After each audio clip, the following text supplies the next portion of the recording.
C'est pourquoi nous parlons de culture du viol, terme qui choquera, j'en suis bien certaine, tant il semble incongru d'associer deux termes apparemment antinomiques. Culture du viol pour expliquer qu'il existe dans la plupart des sociétés des idées reçues, des préjugés au sujet du viol, des violeurs et des violés. Préjugés qui conduisent inexorablement à entretenir une atmosphère où les coupables se sentent victimes et les victimes coupables. Préjugés qui ne permettent pas de lutter efficacement contre les violences sexuelles. Préjugés qui contribuent à une atmosphère dans laquelle les viols ne peuvent baisser. Valérie Rey-Robert dans Une culture du viol à la française. Militante féministe française, Valérie Rey-Robert a secoué l'image que le grand public se fait du viol. Elle a contribué à expliquer en quoi le crime peut être des plus insidieux, des plus directs, des plus banalisés. L'homme banal, l'homme de bonne fréquentation, l'antonyme de l'homme monstrueux, le plus souvent c'est lui, le violeur. N'en déplaise aux clichés. Et ce type d'homme pullule dans les grandes écoles, il pullule dans les instituts d'études politiques dans lesquels les violences sexistes et sexuelles ont cours en silence. Entre la passivité des directions et les dérives du pouvoir en vase clos, des femmes victimes qui attendent d'être entendues. Aujourd'hui, elles s'expriment. Le 8 février 2021, sur l'Instagram d'Anna Toumazov, ont été publiés de multiples témoignages de viols et agressions sexuelles d'étudiantes de divers instituts d'études politiques de France. Face au volume considérable de témoignages et au choc qui s'ensuit, naît le hashtag ScienceSport, relayé massivement sur Twitter les jours qui suivent. Les témoignages se multiplient à nouveau en provenance de tous les IEP. Rapidement, les médias nationaux s'emparent du sujet. Le Monde ou encore Libération en traite longuement ce dernier titre. Hashtag ScienceSport, les étudiants des IEP dénoncent la culture du viol. En parallèle, Sciences Po Paris est agité par l'affaire Duhamel. Ce chercheur en sciences politiques des plus influents a, selon sa belle-fille, abusé sexuellement de son beau-fils lors de son adolescence. Le directeur de Sciences Po Paris, Frédéric Mion, a conservé un silence complice des années durant. Et face à l'éclatement de la vérité, il a démissionné le 9 février dernier, reconnaissant péniblement des erreurs de jugement. Plus largement, sur les réseaux sociaux, après le hashtag MeToo, on assiste à des vagues successives de témoignages de viols et agressions sexuelles de manière plus spécifique. Le hashtag MeTooGay, le hashtag MeTooInceste, et c'est dans ce tumulte qu'émerge le hashtag ScienceSport. Chacun est obligé de faire le constat d'une particularité des IEP, la culture du viol, une culture du viol spécifique qui est omniprésente. La culture du viol qui régit les relations sociales au sein du lieu d'étude. Nous parlons d'écoles corporatistes à la vie associative et festive très forte, prégnante, sorte de marque de fabrique des IEP. Or, cette vie étudiante est en majorité menée, dirigée par des hommes qui occupent donc des positions dominantes, qui sont le relais de la direction auprès des étudiants et étudiantes et qui sont appréciés par leurs pairs. Des hommes qui organisent des soirées, des semaines d'intégration, des week-ends d'intégration. Être à Sciences Po, c'est faire partie d'un même groupe qui se protège de l'extérieur, qui vit, qui étudie, qui fait de la fête, qui fait du sport, de la musique et tant d'autres choses ensemble. Tout est poussé dans la démesure. Les soirées organisées par les associations de l'IEP correspondent à des privatisations de boîtes, de bars. L'entre-soi y est permanent. C'est dans ce contexte notamment qu'ont lieu les viols et les violences sexistes et sexuelles. Elles sont rendues possibles par le poids des codes sociaux reposant sur la domination. Socialiser à l'IEP, c'est participer à l'intégration. L'intégration, c'est le bizutage. Le bizutage, c'est quand notre corps n'est plus notre propriété, mais celui du groupe. C'est comme ça qu'on s'intègre. L'association S'exprimons-nous de l'IEP de Bordeaux évoque dans une interview donnée à Mademoiselle une culture du viol ancrée dans les pratiques d'intégration, une forme de sexisme festif. Cette socialisation a beau générer des mécanismes sexistes impunis, il ne faut pas se leurrer. Les violences sexistes et sexuelles n'ont pas lieu qu'en intégration. Cela peut arriver tout le temps. Il y a un sentiment de toute puissance de ces hommes entrés à Sciences Po. Tout leur entourage les y conforte. Ils se destinent à un avenir brillant, à des postes de pouvoir et ils le savent. Ils savent aussi qu'ils sont protégés par le groupe, comme s'ils étaient dans leurs droits, quoi qu'ils fassent, parce qu'ils seront toujours socialement valorisés. Aux yeux du plus grand nombre, ils sont l'homme de bonne fréquentation, pas le monstre. Ils ont leur chemise repassée et ne passent pas le soir le couteau entre les dents dans une ruelle sombre. Ils sont le science-piste, pas le violeur. Et pourtant, les viols, les agressions sexuelles sont toujours une histoire de domination, pour reprendre le titre d'une série LSD sur France Culture.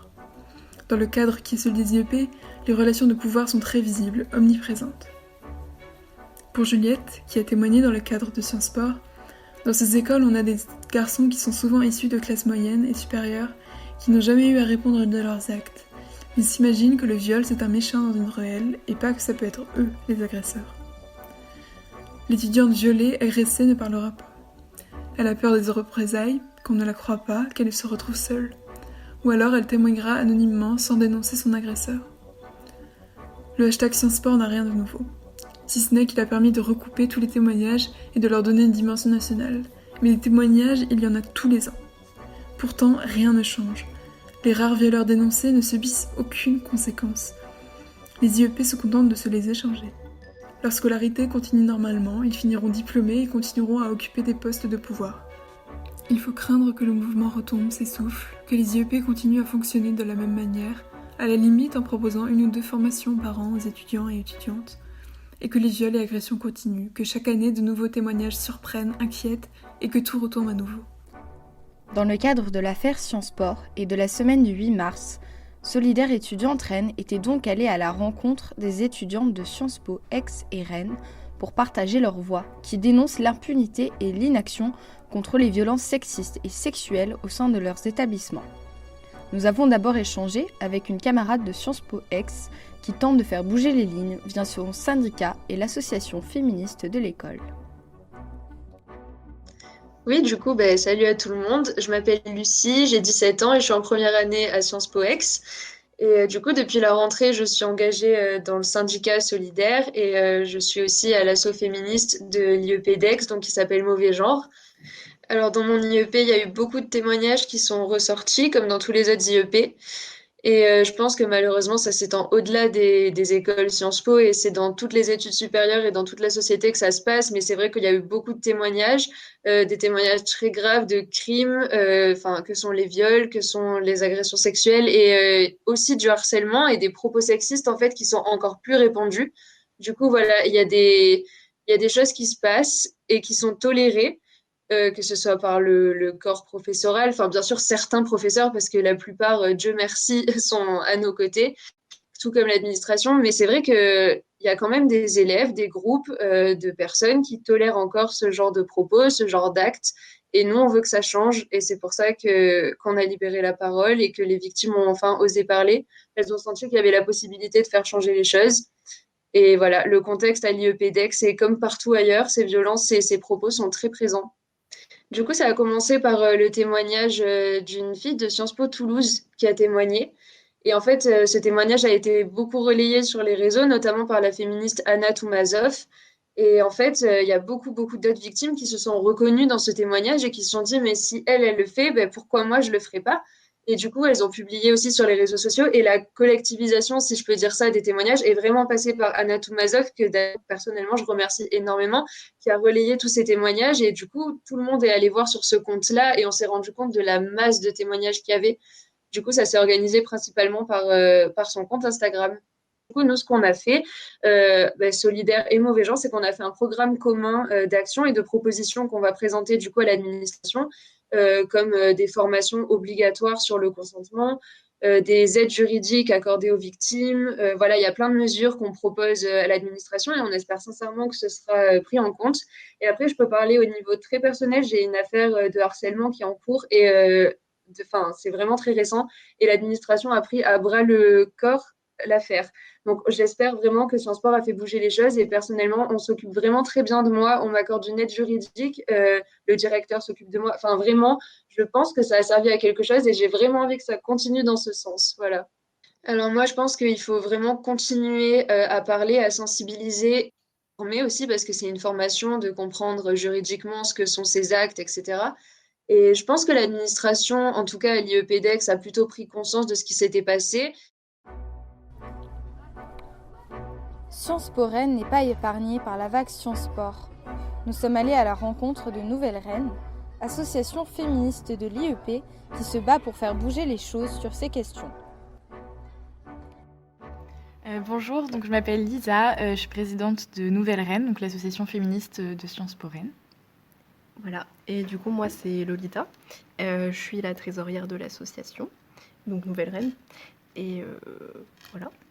Oui, c'est une association étudiante donc féministe qui est donc basée à Sciences Po Rennes et dont les missions premières sont de sensibiliser, démocratiser le féminisme et déconstruire un petit peu les étudiants et les étudiantes et voilà, véhiculer les idées féministes et faire progresser la cause, quoi. Est-ce que le phénomène Sciences Po est quelque chose d'inédit à Sciences Po Rennes ? Que pour nous, ça n'a rien d'inédit, Sciences Po, hashtag Sciences Po, parce que au final, c'est juste la découverte, la mise en lumière de choses dont nous, en tant qu'association, on était déjà au courant. Donc les violences sexuelles et sexistes à Sciences Po Rennes, c'est pas une nouveauté, comme dans la société en général, mais du coup, pour nous, c'est juste la mise en lumière et l'éveil d'une écoute des personnes concernées, quoi.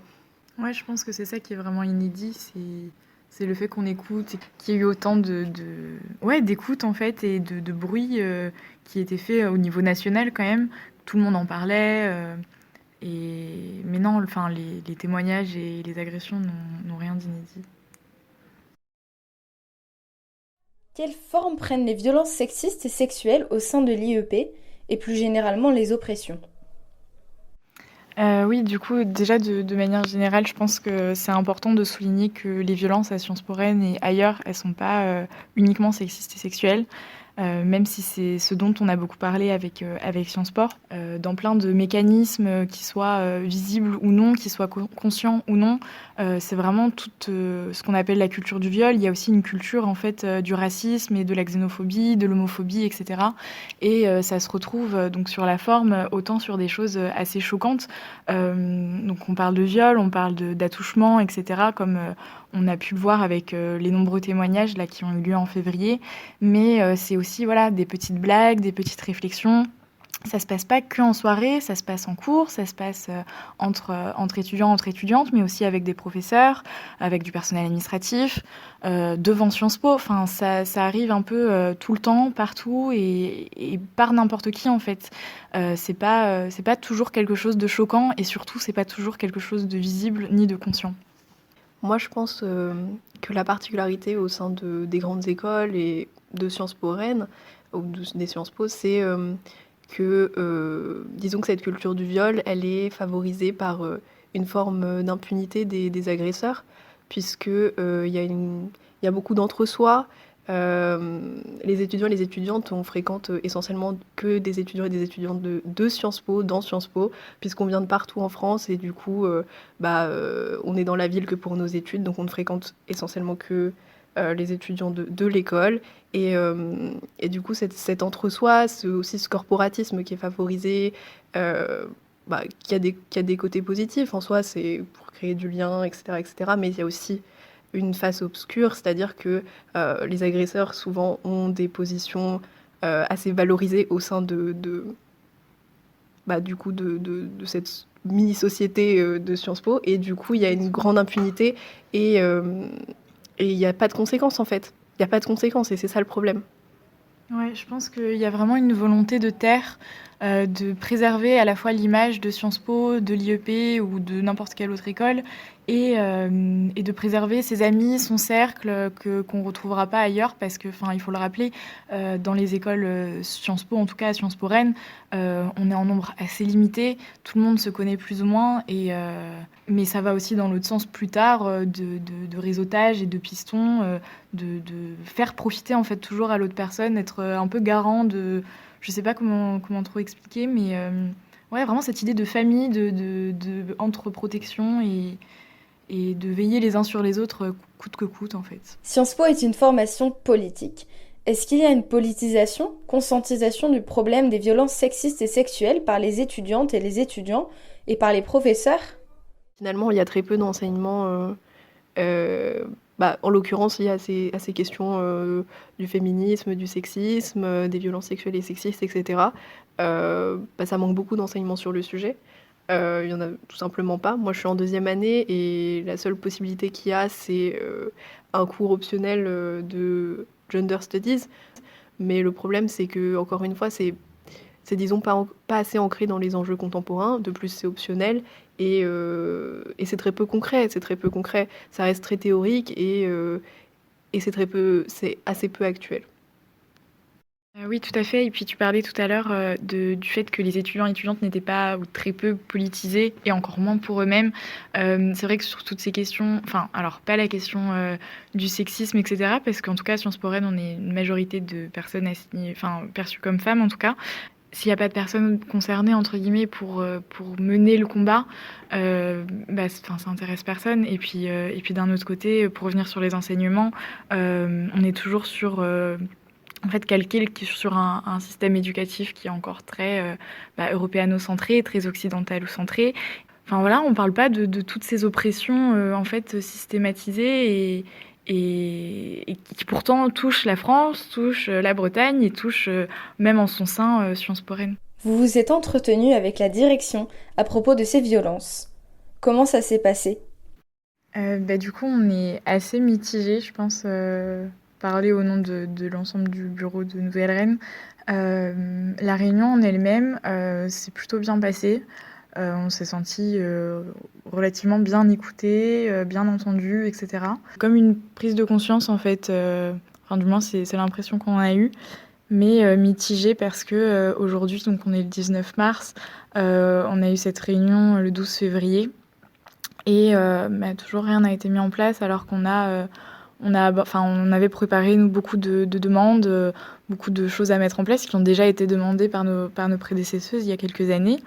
Mais voilà, à l'heure d'aujourd'hui, il y a rien de concret en fait. Plusieurs aspects, enfin un aspect prévention évidemment, pour essayer de lutter contre la culture du viol et déconstruire en profondeur les idées et les mentalités des étudiants et des étudiantes pour agir dans le fond et éviter au maximum que ça se passe, quoi, que les violences sexistes et sexuelles se passent. Et du coup, on avait notamment insisté sur des formations nécessaires pour les étudiants et les étudiantes, donc quelque chose sur tous les ans, obligatoire pour tout le monde, et quelque chose de progressif avec des enseignements progressifs tout au long de nos années au sein de l'école. Aussi des formations pour les membres de l'administration et de la direction, parce que c'est important que le cadre de l'école soit aussi formé sur ces questions-là, évidemment. Oui, également des formations obligatoires et nécessaires pour les personnes responsables des associations, donc membres des associations, puisque les violences sexuelles et sexistes, comme on l'a vu dans les témoignages, se passent aussi en soirée organisées par les associations. Donc c'est important que ces personnes-là soient formées. Et puis un second volet d'action, en fait, d'action, de réaction pour réagir de la bonne manière face à ces violences sexuelles et sexistes. On avait notamment abordé la question de la cellule d'écoute. Donc nous, on a appris, comme la majorité des étudiantes et des étudiants, avec surprise qu'il existait une cellule d'écoute au sein de Sciences Po. Mais bon, donc une cellule d'écoute qui est actuellement composée de membres de l'administration qui ne sont pas formés à recueillir l'écoute des personnes concernées. Donc pour nous, ça c'est un problème.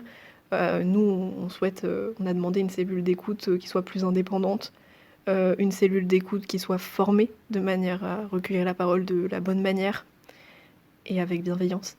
Et aussi avec un accompagnement, que ce soit pas juste, on t'a entendu, enfin qu'il y ait un suivi, un accompagnement pour aider la personne, quelle que soit sa volonté par la suite. Et notamment en réaction en fait sur la communication, donc à la fois la publicisation de ce qui est mis en place, parce que c'est vrai que nous, autant en tant qu'étudiantes et autant en tant qu'association féministe de Sciences Po Rennes, on n'était pas du tout au courant de cette cellule d'écoute et de son fonctionnement.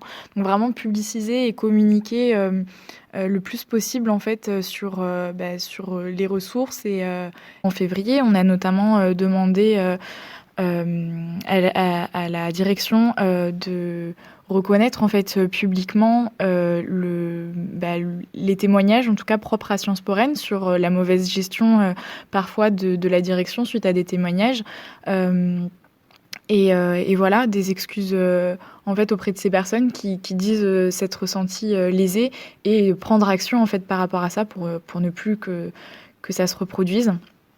Nous avons aussi abordé le CRIT, donc l'événement plus festif que sportif inter-IEP, et au cours duquel en fait beaucoup d'agressions sexistes, sexuelles, racistes et autres se produisent. Donc vraiment un lieu qui est tout sauf sécurisant pour n'importe qui. Donc voilà, il était vraiment important pour nous de conditionner cet événement, de l'encadrer en fait, de manière à avoir. On nous a dit mot pour mot que le CRIT c'était fini, qu'il n'y avait rien de bon à en tirer, et donc pourquoi le garder en fait. On était assez surprise déjà de cette réaction, mais aussi très, très satisfaite de cette décision. Pour autant, aujourd'hui, il est toujours question de préserver le CRIT et de le rendre plus juste, disent-ils. Voilà, et il n'est pas question de le supprimer en fait. Comment se passe votre action féministe en tant qu'association dans l'école ? On a quand même essayé de mobiliser les étudiantes et les étudiants en réaction à Sciences Po en faisant un rassemblement. Pour le 8 mars, on a également fait beaucoup d'actions. Puis tout au long de l'année, on reste mobilisé, on reste à l'écoute des étudiantes et des étudiants. Depuis le début de l'année, on recueille les témoignages de manière anonyme des personnes qui souhaitent parler. Donc c'est un travail de fond.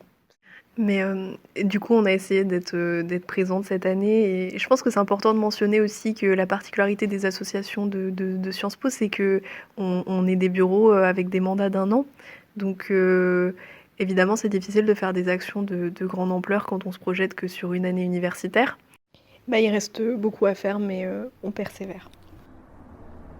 Après la prise de cette interview, l'association a été à l'initiative de réunions avec l'IEP. Le 31 mars, un plan d'action et de formation pour la lutte contre les violences et les oppressions a été proposé par Nouvelle Rennes, sans aucun travail commun avec la direction, suite à cela malgré ses promesses. Un plan construit uniquement par la direction de Sciences Po Rennes a été validé au dernier conseil d'administration, présentant de sérieuses lacunes, comme le rappelle un communiqué de Nouvelle Rennes publié en juin. La cellule d'écoute et d'accompagnement reste composée de professeurs impliqués dans la scolarité des élèves, sans réelle formation des écoutantes. La psychologue de l'IEP, dénoncée comme culpabilisante par certaines victimes, reste en poste. Le plan n'est construit avec aucune association féministe et les formations proposées aux élèves restent peu nombreuses et inadaptées.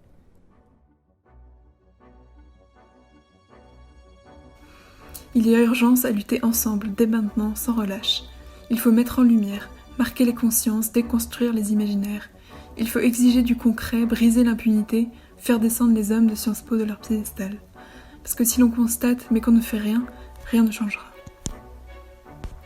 Il y a donc urgence à faire converger syndicats étudiants des profs et associations féministes pour faire émerger un mouvement large et combatif qui fasse sortir l'impunité des IEP.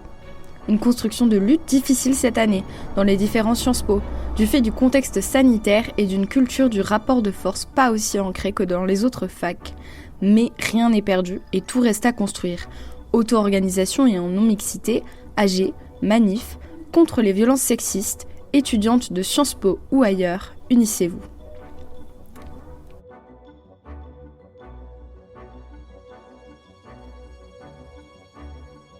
Un podcast de Solidaires étudiantes Rennes.